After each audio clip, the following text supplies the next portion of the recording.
Good afternoon po sa ating lahat. Tayo po muna ay manalangin. Panginoon, minsan pa o Diyos, kami po ay lubusang nagpapasalamat sa iyong kabutihan. Salamat po sa buhay ng bawat isa, maging sa salita mo na amin nga pong pag-aaralan sa pagkakataon na ito. Dahil tunay po na kung itatago namin ang iyong salita sa aming mga puso, hindi po kami magkakasala, Panginoon, at patuloy, O God, na sumusunod sa iyong kautusan. Kaya sa pagkakataon na ito, O God, patuloy na bigyan mo po kami ng karunungan na nagmumula sa iyo. Banal na Espiritu, salamat din po sa iyong presensya sa pangalan ni Jesus. Amen. Nakakaupo na po tayo lahat sa presensya po ng Panginoon. Praise the Lord. So, nakaready na po ba tayo? Amen. Amen. So, our topic this afternoon is about, are you ready? Please open your Bible in the book of Luke, chapter 12, verses 35 to 48. Yan po yung text po natin sa hapon na ito. So sabi natin, ang tanong, are you ready? So this time, how to be ready? So umpisahan po natin. From verses 35 to 37, ito po muna yung ating babasahin. Sabi diyan, be dressed ready for service and keep your lamps burning. Like men waiting for their master to return from a wedding banquet, so that when he comes and knocks, they can immediately open the door for him. Verse 37, it will be good for those servants whose master finds them watching when he comes. I tell you the truth, he will dress himself to serve, will have them recline at the table, and will come and wait on them. Praise God. Post po muna tayo doon. So dito po sa ating nabasa, makikita po natin dito na in natural. Hindi na po tayo iiba ng example. We know that we are servant and we have employers, isn't it? So marami sa inyo yung naghihintay. Hindi ka kaagad makakatulog sa gabi, hindi hintay mo si amo kasi magdi-dinner siya. May nagpapa-dinner ng amo dito ng mga 11, 12 o'clock. Saka ka lang makakapagpahinga pag alam mo na natapos mo na yung iyong serbisyo, isn't it? Okay. Even in the kingdom of God, kinakailangan po na ang bawat isa sa atin ay maging ready.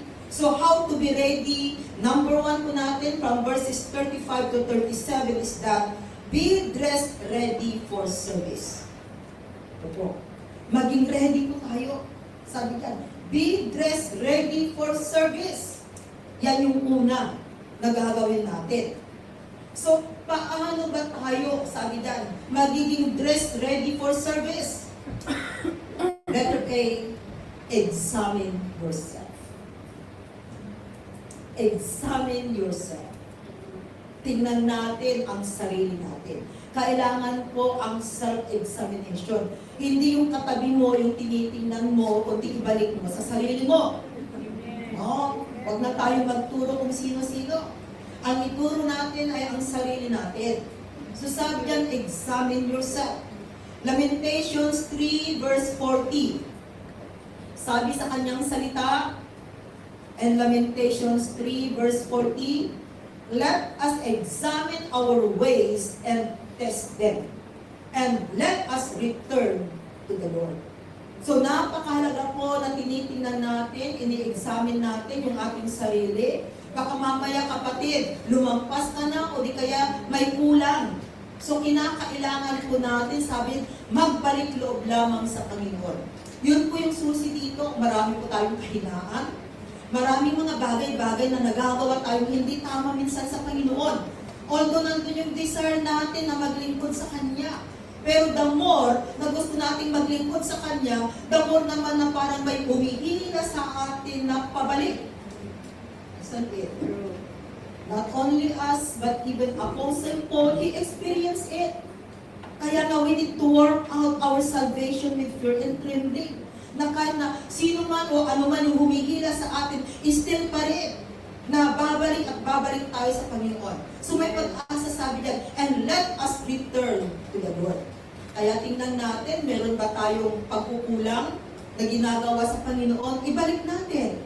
Okay? That is one way para maging maayos po ang ating relasyon sa Panginoon. Remember, relasyon po ang hinahanap ng Panginoon sa bawat isa sa atin.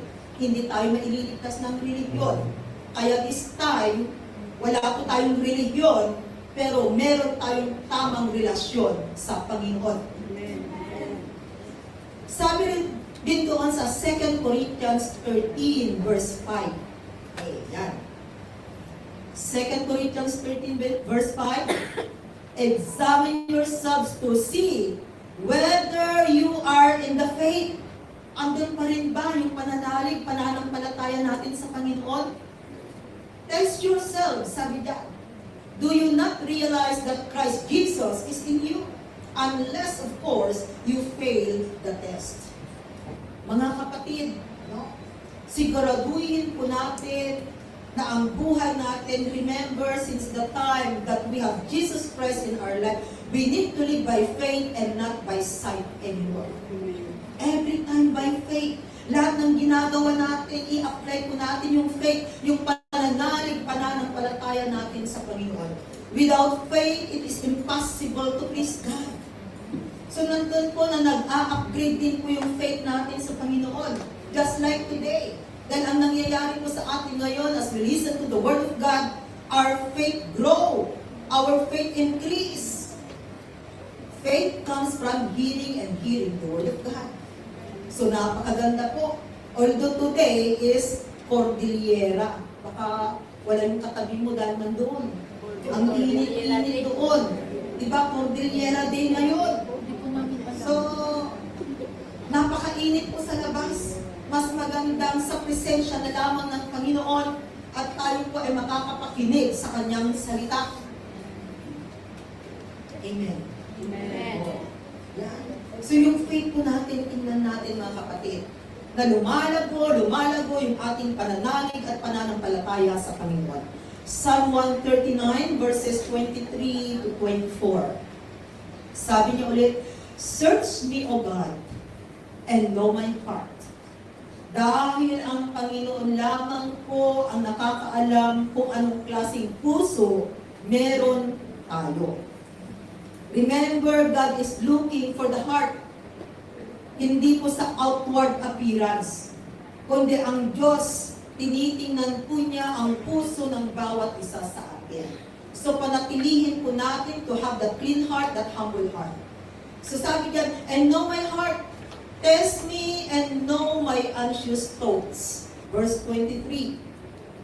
See if there is any offensive way in me, and lead me in the way everlasting. Nandun po sana mga kapatid na palagi po tayo magpasakop sa Diyos. Palagi po nating isinasama ang Panginoon. Ang puso natin, punuin natin ng pagmamahal. Dahil pagmamahal po ang bagay sa puso natin, hindi hatred, hindi unforgiveness. Dahil alam po ninyo, pag yung unforgiveness, hatred, angerness ay mananatili sa puso ninyo, yan po yung foothold ni Satan para hahawakan ang buhay mo.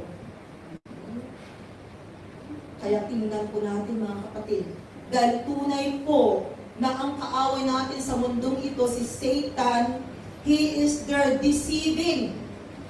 Nagdideceive po siya. Ang alam mo, okay ka. Pero kung merong angerness, merong unforgiveness sa puso mo, kapatid, kinakailangang lumaya ka dyan. Kinakailangang matanggal yan at mapalitan ng pagmamahal.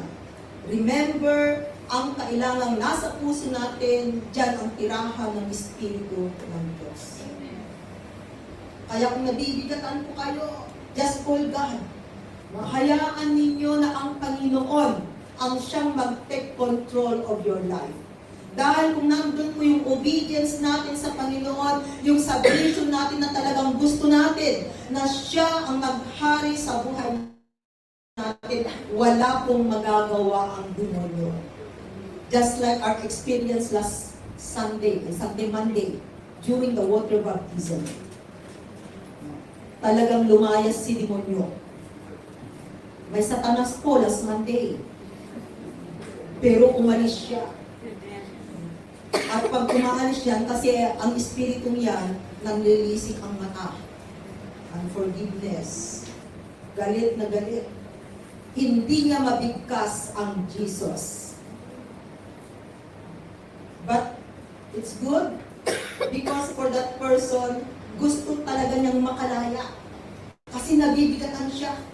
Ayaw niya na ang buhay niya ay nananatiling gano'n na may kabigatan sa puso.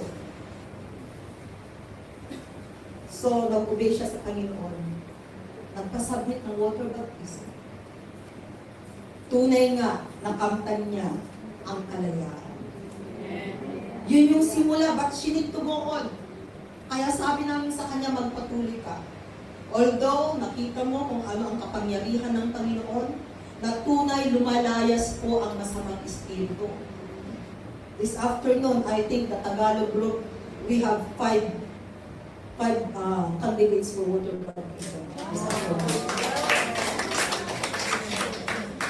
So, makikita po natin dito mga kapatid, na tunay po kaya mas maganda na ayusin natin. Huwag nating hahayaan na magkaroon po ng lamat ang puso natin, maging malinis, maging maayos. Kasi alam niyo ang water baptism, ayaw na ayaw yan ni Satan. Kaya yung mga hindi pa po nagpa-water baptism dito, ipag-pray po ninyo sa Panginoon. Kung gusto niyo makalaya, water baptism, it is a command of God that you need to obey. So another na gagawin po natin in order that be dressed ready for service, letter B, is that hearing the message. Hearing the message, makinig sa kanyang salita. Dahil naniniwala tayo na ang salita ng Panginoon ay makapangyarihan. And this is the law of God. Marami ang nagtatanong, Lord, ano ba ang will mo sa buhay ko? Kapatid, ang will ni Lord sa buhay mo, as you listen to the Word of God and obey the Word of God, you are doing the will of God in your life. So bakit pa natin itatanong, Lord, ano ba ang will mo sa buhay ko? Napakaliwanag sa kanyang salita. We are listening to the Word of God, reading the Word of God, obeying the Word of God. So we are doing the will of God. No? Katulad po, pag long po dito sa Hong Kong, nag-disobey tayo. There is punishment. O, tingnan ninyo, hindi kami nakaligtas. Dumating na ang love letter namin. And we have a court hearing on November 7. So what we do, dahil talagang guilty, sabi ko, no, ay pastora, ay sa kasama ko, sabi ko, pastora, mag-plead guilty na tayo kasi talagang guilty. At sabi doon, after November 7, mayroong 10 days, whether kung ano ang gagawin ng judge, whether na bibigyan niya kami ng verdict or another hearing na naman. So it's a lesson to all of us. Huwag ninyong sasabihin na, kasi hindi natin alam kung kailan, di ba? Sabi ko nga, Lord, sa tinagal-tagal ko ng Hong Kong, 1992, andito pa ako sa Hong Kong. 2024, na jaywalking si Sonia. Kung totoo, simple. Pero talagang namusap ang Panginoon. So kung law nga dito sa mundo, how much more ang batas ng Diyos ang hindi natin susundin? At least dito may pag-asa, isang maaaring mag-penalty ka. Sabi ng kapatid, Pastora, baka maglinis kayo doon sa kalsada. Diba? Maglinisin na kami sa kalsada, magtapon ng basura. Because talagang nagkasala, isang Kaya, ganun po mga kapatid. Alam po ninyo, napakalaking aral sa akin. Sabi ko, oo na naman. Kaya sabi ko, naku Lord, first time in history, Mararanasan ko sa mundong ito, mako-court hearing si Sonia. Hindi lang pala yung nakiki-attend ka doon, mismong ikaw na. So, nag-plead guilty po kami doon sa sulat para hindi na kami umattend ng court hearing on November 7. Sabi ko pa naman, Lord, tamang-tama, ito pa naman yung buwan na gusto kong magbakasyon, Panginoon.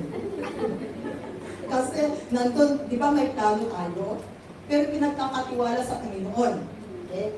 Tapos Lord, pagdating nito, and then kinukumplit ko yung araw. Sabi naman, after 10 days, magkakaroon ng verdict doon madalaman. Ay, tamang-tama siguro, Lord. Kung mga half of October ako makakauwi, andito na ako, Lord. Pagbalik ko, tamang-tama after November 7. So, dito natin makikita mga kapatid, na tunay po na hindi po dapat na mag-disobey sa law, sa batas. Lalong-lalo na ang batas ng Panginoon. Kaya mapalad po tayo dahil nalalaman natin ang kagustuhan ng Panginoon because of the Word of God. Kaya nga sabi natin, mahalaga ang kanyang salita. So, hearing the message, Romans 10 verse 17. Sabi po dyan sa Romans 10 verse 17, consequently, faith comes from hearing the message, and the message is heard through the word of Christ. So, hindi lamang po tayo tagapakinig ng kanyang salita, kundi nakikita sa buhay natin ang salita ng Panginoon. Choir, ano yung inawit ninyo kanina? Kantahin na ninyo, may kinanta kayo kanina. Show to the world.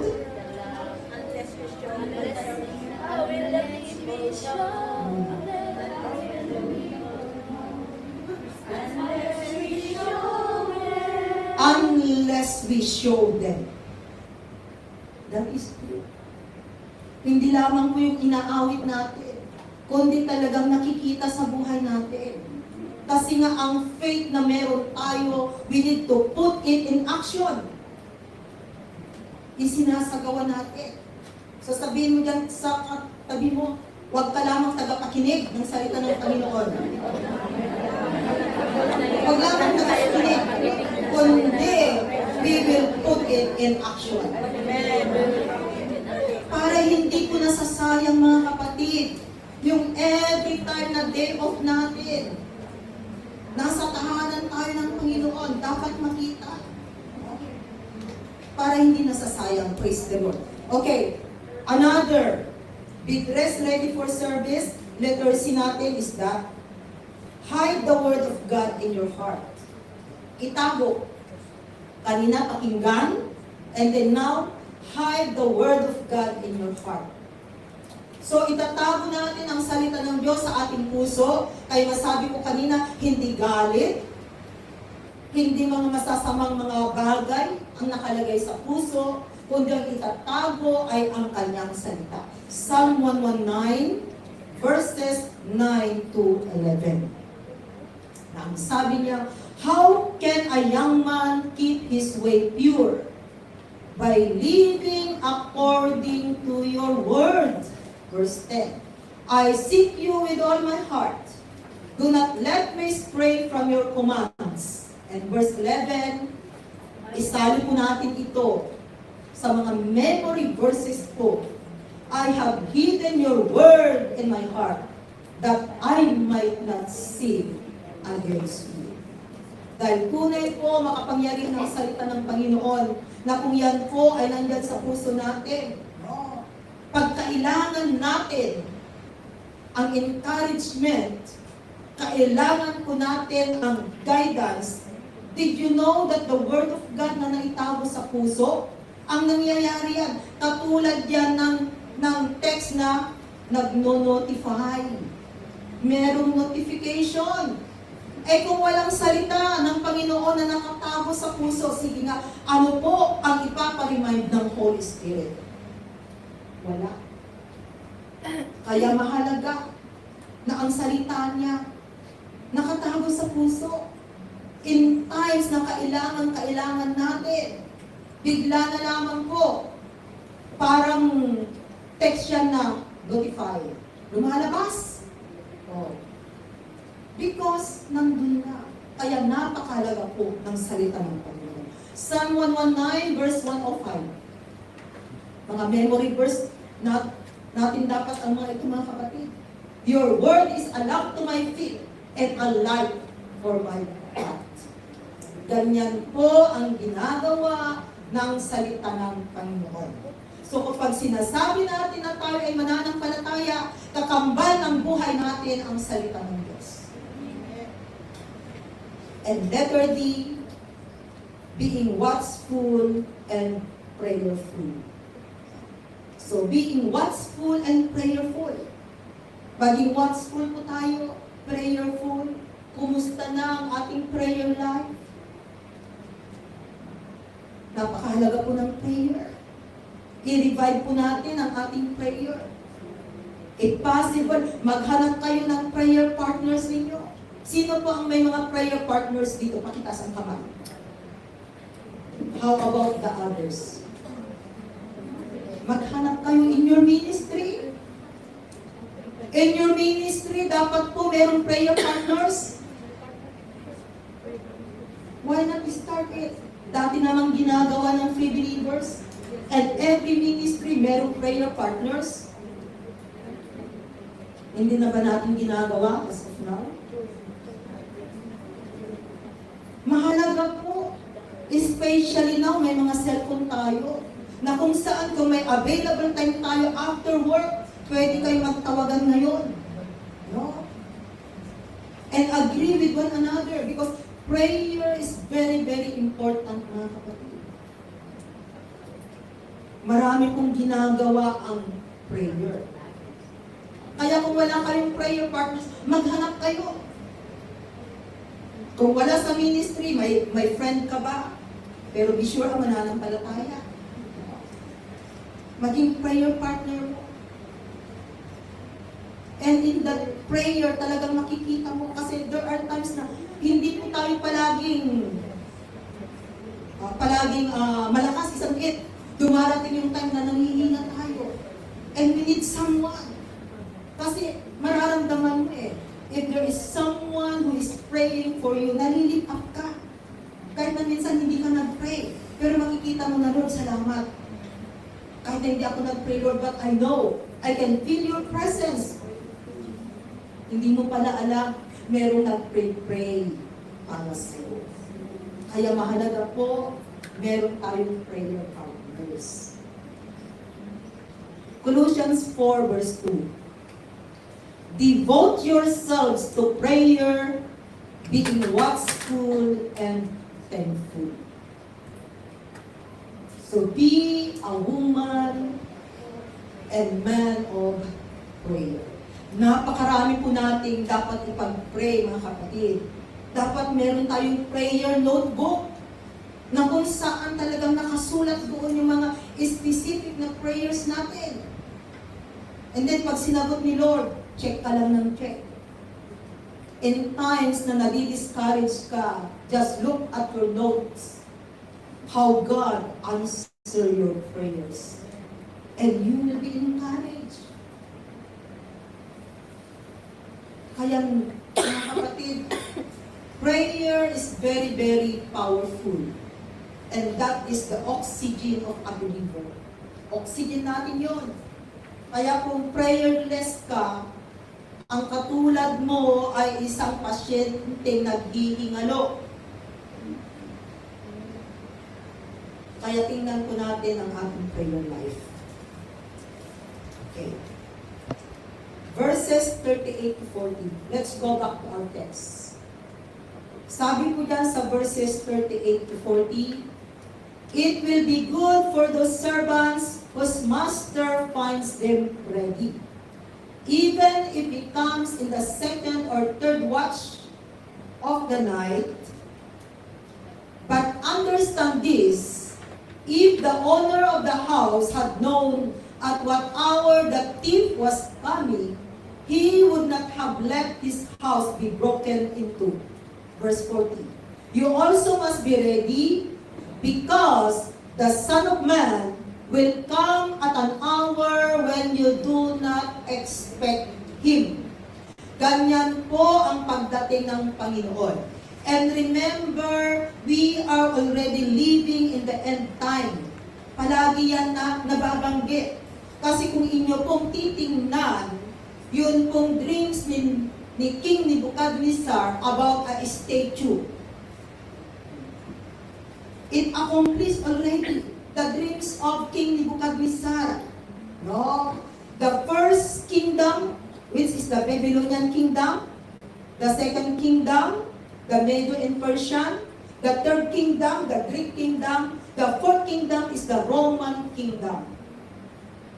At kung tutuusin mga kapatid, doon po sa dreams ni King Nebuchadnezzar, nandun na po tayo sa 10 toes.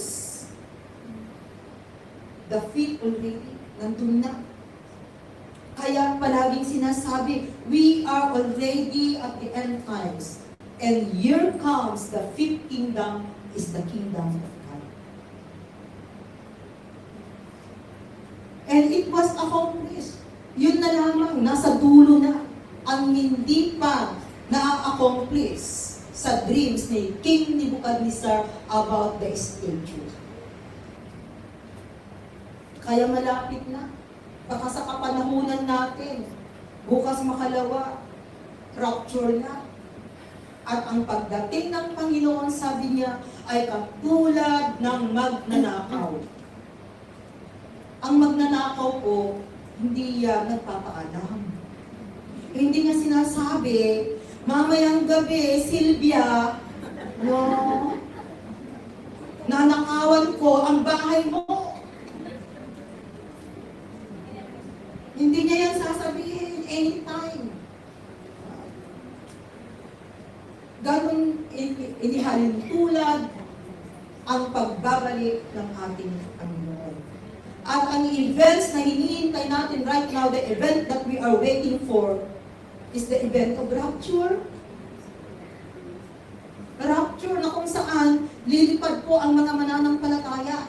Pag nag-rapture ngayon, sana po walang maiwanan. Ang maiiwanan lamang ay yung iyong damit. Lahat ng peki sa'yo maiiwanan. Salamin, postiso, mga alahas, maiiwanan. Yung pera mo, dahil bago kang sweldo, maiiwan yan. Oh, lahat-lahat. At sa isang iglap, we will be changed into glorified body. Glorified body. From mortality to immortality. Mortal man means namamatay. Immortal, walang kamatayan. From perishable to imperishable. Perishable means nabubulok, nasisira. Kaya, pag hindi naligo yung katabi mo kanina, sa init ngayon, mangangamoy ang bawat isa. Minsan kahit na naligo tayo, no, kailangan natin ng perfume, deodorant. Otherwise, may amoy, nagpapatunay lamang that we are perishable. But God promised us from perishable to imperishable. Nabubulok, nasisira, pero darating ang time because we are already glorified body, hindi ka na masisira, kapatid. Kahit nadaganan ka ng 10 malalaking truck, hindi ka man lang magagalusan o masasaktan. Ang ganda ng pangako ni Lord, ano? Kaya kung gusto mong maranasan, kapatid, while we are still alive, this is the chance na manilbihan tayo sa Panginoon, gawin natin kung ano ang naisin ni Lord, and of course, we will receive the promise of God. Hindi po tayo maiiwanan pagdating ng panahon. So number 2 natin is that, keep your lamp burning. Keep your lamp burning. Panatilihin po natin na may apoy, may ilaw. So, how to keep your lamp burning? Letter A. Be sure to be filled with the Holy Spirit. Kailangan natin yan. Na ikaw at ako ay mapuspos ng banal na Espiritu. Be sure to be filled with the Holy Spirit. Ephesians 5:18. Sabi po sa Ephesians 5:18, do not get drunk on wine. Baka meron pang umiinom ng wine dito, kapatid. Sabi diyan, do not get drunk on wine, which leads to debauchery. Kasi tingnan ninyo, ang umiinom ng alak pag lasing na, hindi na niya alam ang kanyang mundo. Pasuray-suray kung maglakad. Kung ano-ano yung kanyang pinagsasabi, siguro naman nakakita na kayo ng lasing. It's good kung yung lasing, ang gagawin na lamang niya ay matutulog. Pero hindi, mostly sa mga lasing, hindi alam ang mundo. So sabi diyan, instead daw na alak, anong sabi sa Ephesians 5 verse 18? Be filled with the Holy Spirit. Mapuspos ng banal na Espiritu. So paano po tayo mapupuspos ng banal na Espiritu? Mga DTC student, ano ang gagawin? Worship, word, prayer, and fellowship. Worship. Magpuri sa Panginoon. Word, that's why we need the Word of God. Prayer. Fellowship. Just like what we are doing today, fellowship. Diba? Kung tinatanungan natin, oy sister, umattend ka ba ng fellowship? Yun yung word natin, isang it. So, fellowship, gathering together. Because it is biblical. This is one way na lumalago po tayo at tayo po ay napupuspos ng banal na Espiritu. Because we need the Holy Spirit. Remember, the Holy Spirit is the one who is in this world. Nung umakyat po ang ating Panginoong Jesus, seated at the right hand of the Father God, it comes the Holy Spirit. So mula noon hanggang ngayon, it is the power of the Holy Spirit. Kaya mga kapatid, ang Holy Spirit, at saan po nakatira ang Espiritu ng Diyos? In your heart. Sa puso ng bawat isa, sa bawat mananampalataya. O baka sabihin nyo, ang dami naman palang Holy Spirit. Kala ko iisa. In the Old Testament, remember, yung Espiritong na kay Moses, di ba? Sabi ng Panginoon, yan, bibigyan niya yung mga naging leaders. So, ibig sabihin mga kapatid, the anointing. Kaya po kailangan natin the power. At ito po yung napakaganda. Because as we have Jesus Christ in our life, meron pong power and authority na ibinigay ang Panginoon sa bawat isa sa atin. Kaya gamitin po natin ang kapangyarihan na galing sa Panginoon. That's why it's very important that we are filled with the Holy Spirit.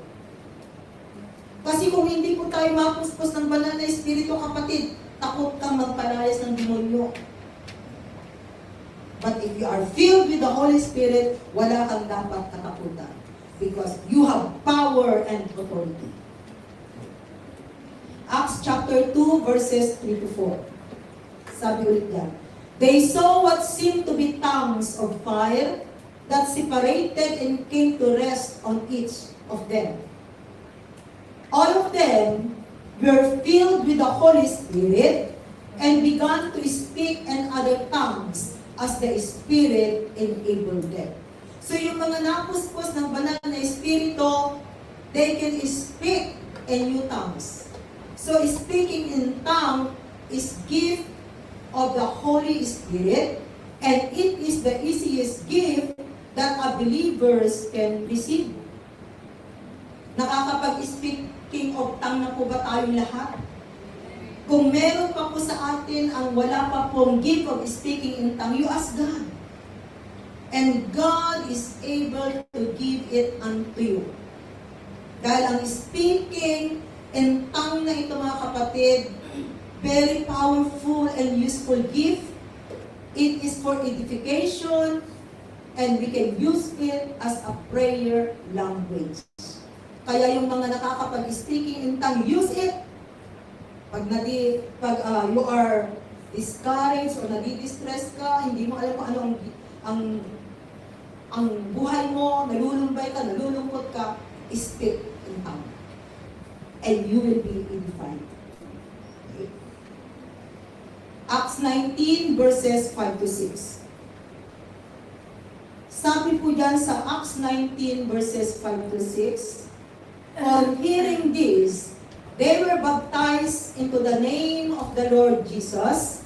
And verse 6, when Paul placed his hands on them, the Holy Spirit came on them, and they spoke in tongues and prophesied. So nagpapatunay lamang po na kung tayo ay mapuspos ng banal na Espiritu, we can speak in tongues. Okay? And speaking in tongues is the initial evidence that you are baptized with the Holy Spirit. So sabi natin kanina, be sure to be filled with the Holy Spirit. Ang pwede natin i-example dito, yun pong 10 virgins. Yung 10 virgins na ito, lahat sila ay may daladalang ilawan. Yung 5, walang dinalang extra oil. And oil represent the Holy Spirit. Yung 5 naman, meron. Kaya ang tawag sa kanila, the 5 foolish virgin and the 5 wise virgin. Yung mga foolish, walang extra oil.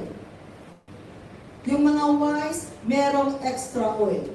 At alam natin, in literal, pag hawak-hawak mo ang ilawan, pag naubos na yung gas, in natural, di ba?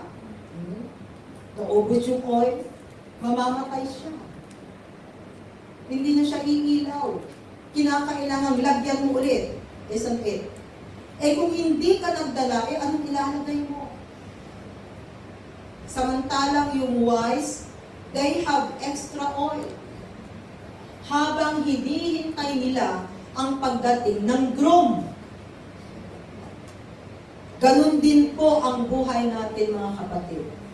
Kaya kung walang Espiritu Santo, if you are not filled with the Holy Spirit, pag dumating ang Panginoon, maiiwanan ka. Sabi ni Lord, I do not know you. Siguro naman po, ayaw natin na ganun po yung sasabihin ni Lord, kundi dapat, well done, good and faithful servant. Come and share. Sabi ni Lord, your inheritance. Come and receive your inheritance.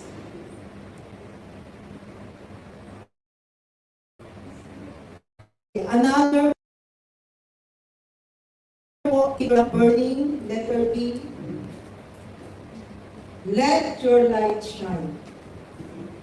Hayaan po natin na ang ilaw ay maging ilaw po ang bawat isa sa atin. Let your light shine. Matthew chapter 5, verses 14 to 16. Sabi niya diyan, you are the light of the world. A city on a hill cannot be hidden. Verse 15. Neither do people light a lamp and put it under a bowl. Instead, they put it on its stand and it gives light to everyone in the house.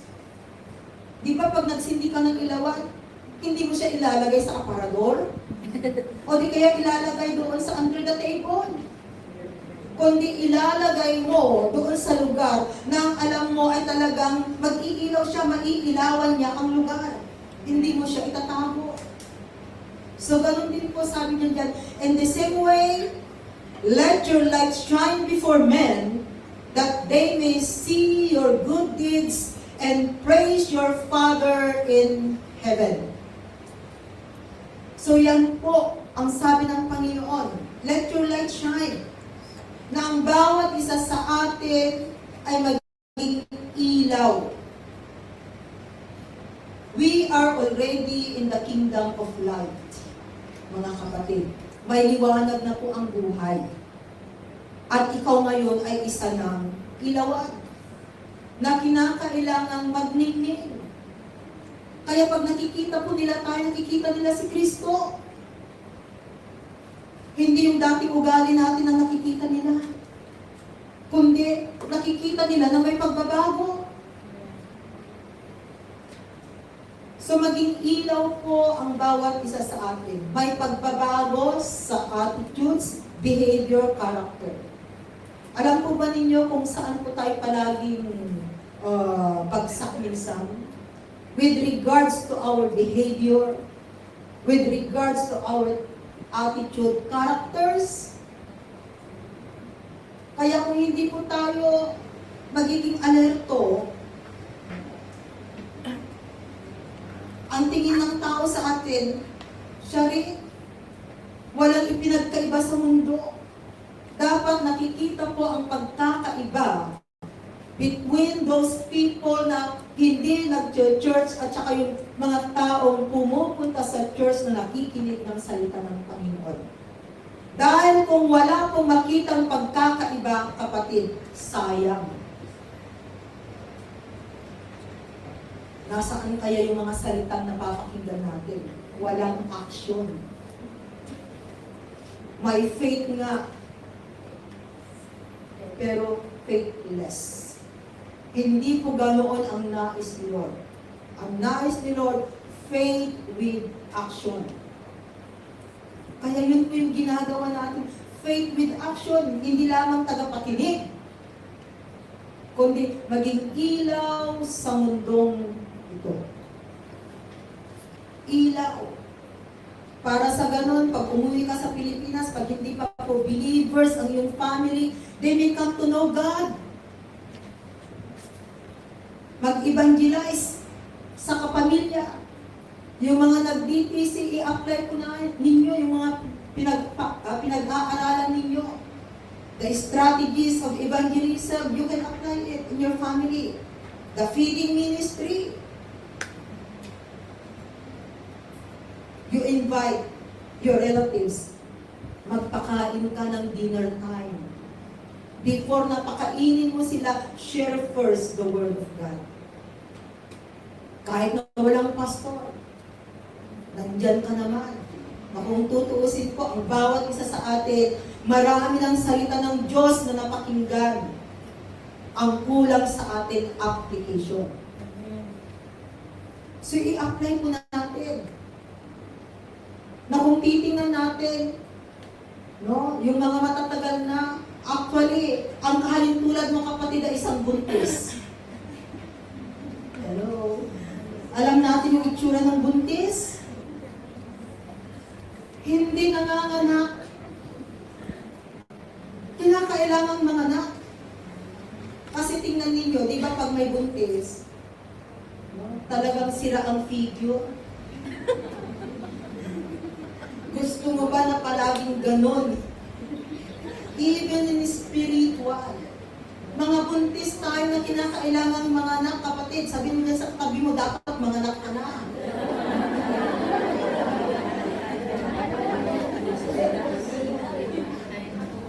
Dapat mga anak na po ang bawat isa sa atin, hindi na nanatiling buntis. Kasi ang dami-dami na po natin na kain, nalaman, napakinggan, na salita ng Panginoon. So, ipakita po natin.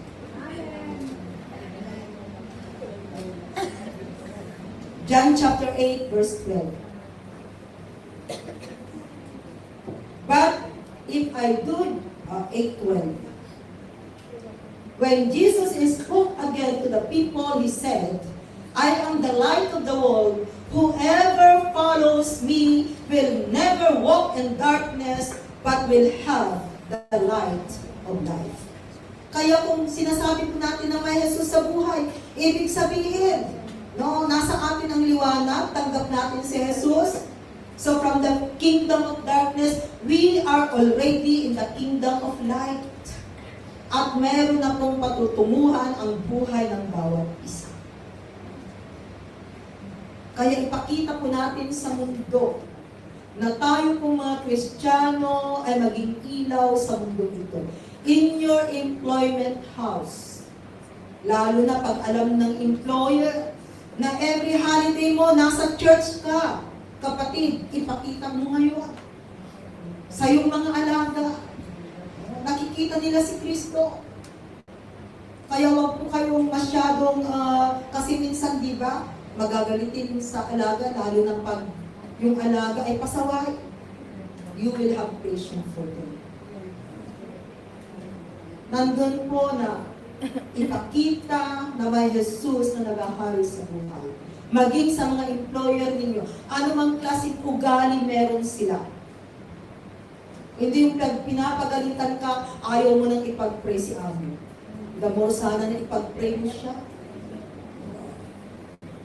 Sabi nga, pag batuhin ka ng bato, batuhin mo ng tinapay.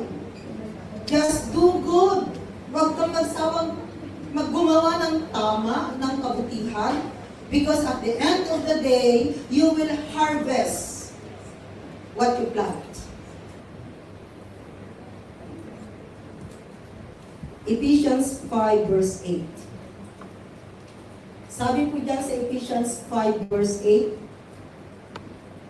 for you were once darkness. O yung katabi mo, madilim daw yan. For you were once darkness. Sabi ko, o di kaya, palitan natin yung term. Sabihin mo dyan sa katabi mo, dati madilim ka. Palitan ulit natin, dati maitim ka.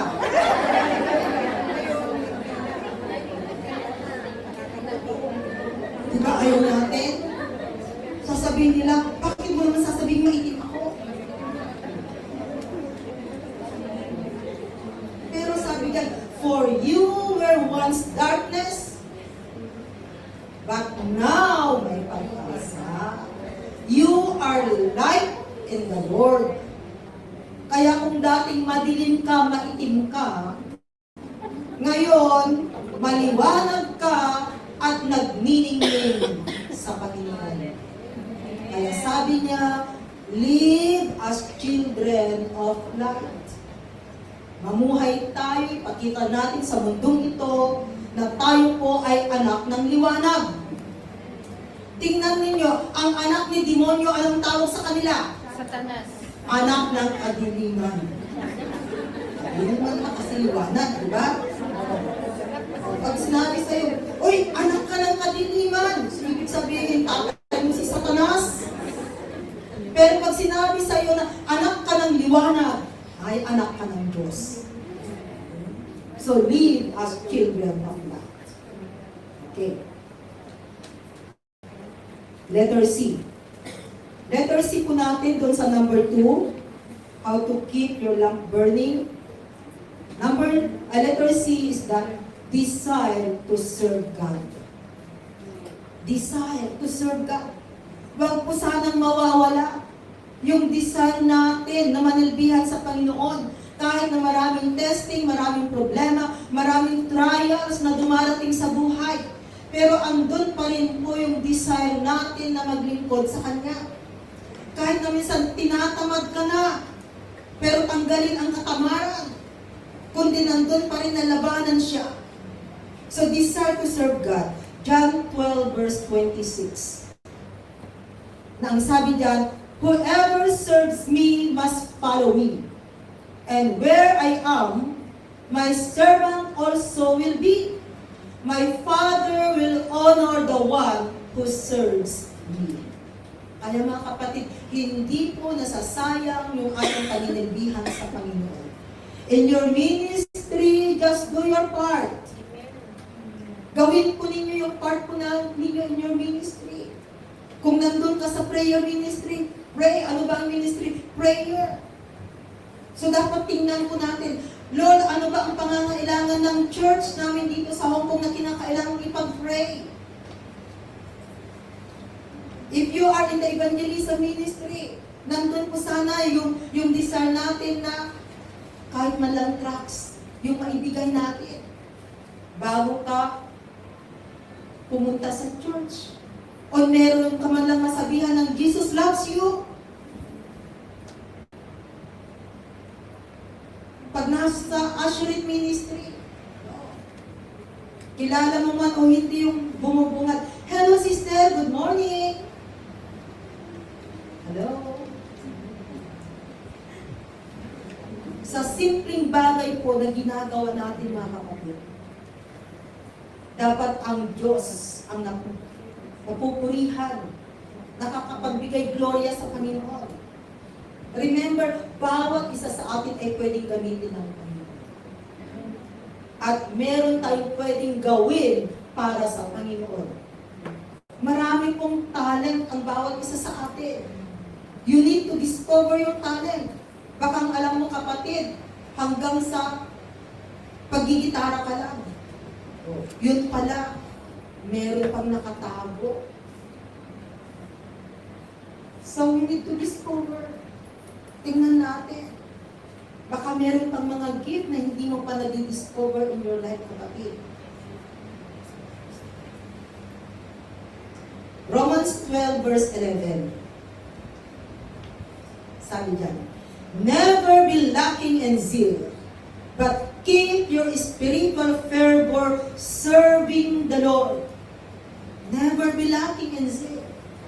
Nandun talaga yung desire na maglingkod sa Panginoon, kahit na pagod sa bahay ni Amo, kahit na madaling araw na natulog kagabi.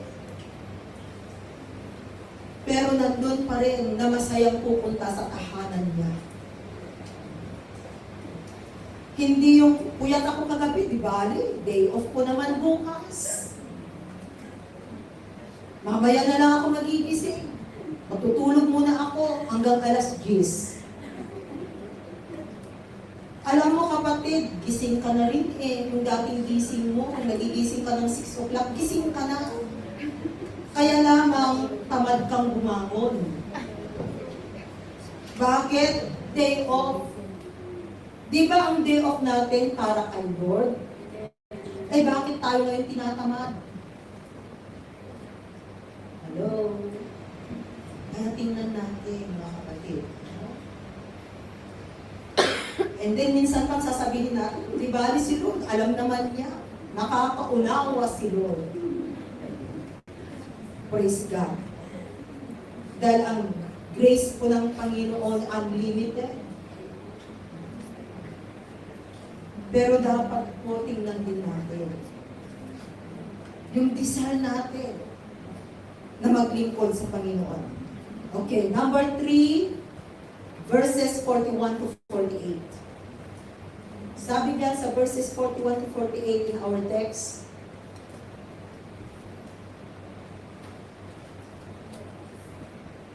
Peter asked, Lord, are you telling this parable to us or to everyone?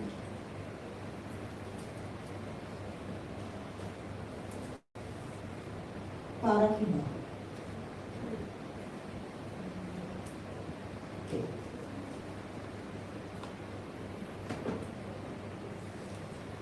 Okay, verse 41, 42.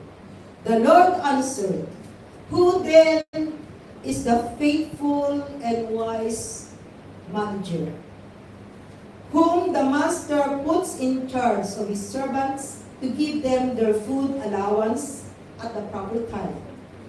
It will be good for that servant whom the master finds doing so when he returns. I tell you the truth, he will put him in charge of all his possessions. Verse 45. But suppose the servant says to himself, my master is taking a long time in coming, and he then begins to beat the servant and maidservants, and to eat and drink and get drunk. The master of that servant will come on a day when he does not expect him, and at an hour he is not aware of. He will cut him to pieces and assign him a place with the unbelievers. Verse 47. The servant who knows his master's will and does not get ready or does not do what his master wants will be beaten with many blows. But the one who does not know and does things deserving punishment will be beaten with few blows. From everyone who has been given much, much will be demanded, and from the one who has been entrusted with much, much more will be asked. Kaya kung ating titingnan, pag maraming ipinagkatiwala si Lord sa bawat isa sa atin, mas marami din po ang ating obligasyon at responsibilidad. Okay? Kaya kung gusto mo na pagkatiwalaan ka ni Lord ng marami mga kapatid, what we need to do is that being wise and faithful. That is number 3. Being wise and faithful. Paano tayo magiging ready sa mundong ito? Number 3 natin is that being wise and faithful. We need wisdom that comes from the Lord. So letter A, Psalm 111 verse 10. Fear the Lord. Psalm 111 verse 10. Sabi po sa kanyang salita. The fear of the Lord is the beginning of wisdom. All who follow His precepts have good understanding. To Him belongs eternal praise. Kaya yung pagkatakot po sa Diyos, doon nag-uumpisa ang karunungan. Hindi po sa tao dapat matakot, kundi sa Panginoon. Paano natin malalaman na tayo ay takot sa Diyos? Pag tayo po ay takot gumawa ng kasalanan, nagpapatunay lamang na meron kang takot sa Diyos. At sabi diyan, the fear of the Lord is the beginning of wisdom. Nagbibigay siya ng karunungan para sa iyo at para sa akin. Letter B. Letter B, be humble. Be humble. Proverbs 11 verse 2. When pride comes, then comes disgrace. But with humility comes wisdom. Kaya panatilihin po natin ang pagiging humble. Humbleness. Dahil ang pagiging mapagmataas, mga kapatid, ito po ang sumisira sa buhay natin. Mahuhulog po tayo pag tayo ay mapagmataas. Hindi na po bagay sa atin ang mapagmataas. Kung mapagmataas ka noon, but now, we live humbleness. Mamuhay po tayo na may kababaang loob. Kaya kung pinapagalitan ni Amo, hayaan mo lang. Huwag mo nang sagutin. Hello, sino yung sumasagot kay Amo pag nagagalit?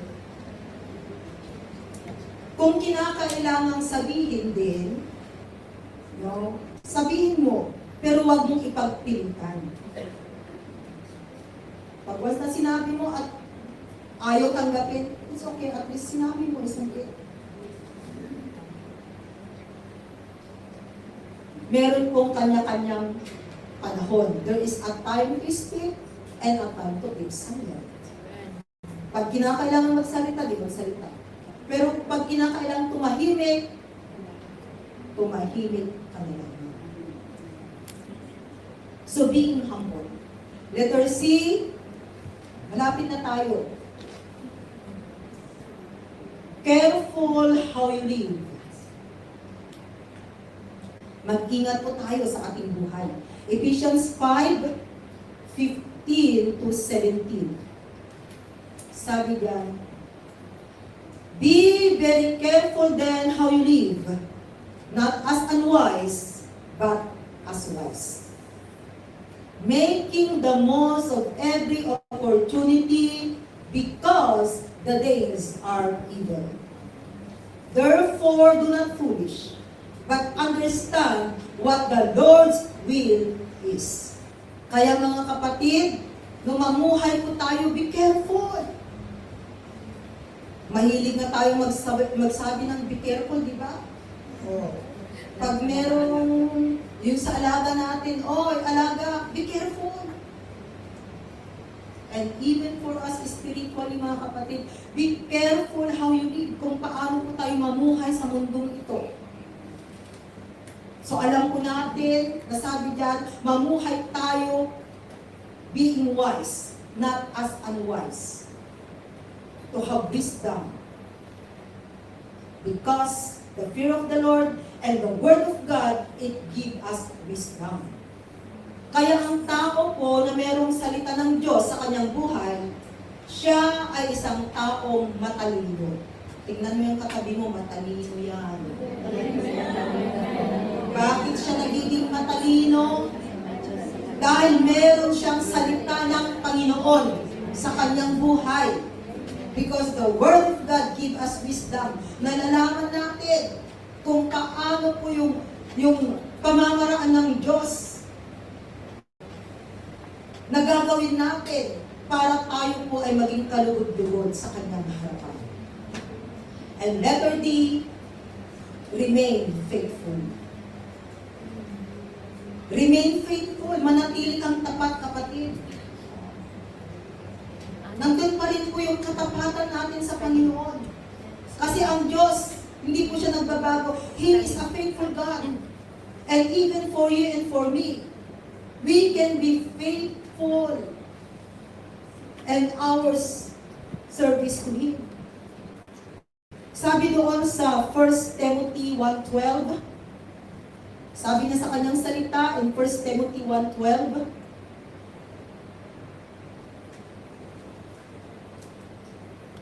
I thank Christ Jesus our Lord, who has given me strength, that He considered me faithful, appointing me to His service.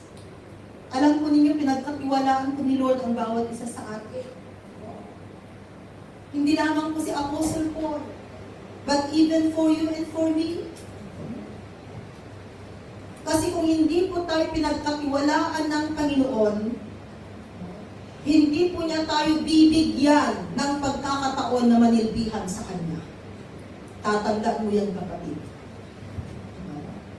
Nakita ni Lord na in spite na marami kang kahinaan, may mga nagagawa kang hindi tama sa Kanya, pero ang tingin ni Lord, tatawagin ko ito because the servant of me, he is faithful.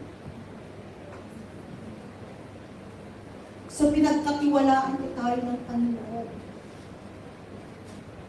Matthew 25 verse 21, sabi niya ulit sa kanyang salita, in Matthew 25 verse 21, his master replied, well done, good and faithful servant. You have been faithful with a few things. I will put you in charge of many things. Come and share your master's happiness. Kaya mga kapatid, manatili po tayong tapat sa ating paglilingkod sa Panginoon. Dumating man ang time na manghina tayo, pero nandun pa rin na ipakita natin sa Panginoon na siya ang number one sa buhay natin. So, are you ready? Sabi sa ating pinag-aralan kanina, as our conclusion, the summary of our topic this afternoon, are you ready? Sabi natin, number one natin, be dressed ready for service. Maging handa po tayo, palaging handa. Paano tayo magiging dressed ready for service? Examine yourself. Tingnan natin ang ating sarili. Letter B, hearing the message. Makinig sa kanyang salita. Letter D, C, hide the word of God in your heart. Hindi lamang tagapakinig, kundi nandun na isinasa puso, isinasagawa ang kanyang salita. Letter D, being watchful and prayerful. Ang number 2 natin, para tayo makapag-ready, sabi doon, keep your lamp burning. So how do we keep our lamp burning? Be sure to be filled with the Holy Spirit. Ano pa? Let your light shine. Yan, maging ilaw. And desire to serve God. Okay? Number 3 natin, being wise and faithful. How? Fear the Lord. Be humble. Careful how you live. And remain faithful. Panginoon, salamat po God sa iyong salita na patuloy na tinuturuan mo po kami, O God, na kami po ay palaging maging handa, Panginoon, upang sa ganun, Lord, anumang oras, anumang time, Panginoon, na ikaw ay darating, Lord, wala po sanang maiiwanan. Panginoon, salamat, O God, sa iyong mga salita na ang mga kapatid ko, O God, ay hindi lamang po tagapakinig, kundi higit sa lahat, O God, sila po ay tagagawa ng iyong banal na salita. Kaya tulungan mo, turuan ang bawat isa. Sa aming kahinaan, palakasin mo po kami, Panginoon. Sa mga bagay-bagay na nagagawa po namin hindi tama, Lord, ayusin mo po ang mga dapat ayusin sa buhay ng bawat isa. Patuloy, O God, na ikaw ang siyang may taas sa buhay namin. Salamat, O Diyos, at ibinabalik ko po sa iyo ang mataas na papuri sa pangalan ni Jesus.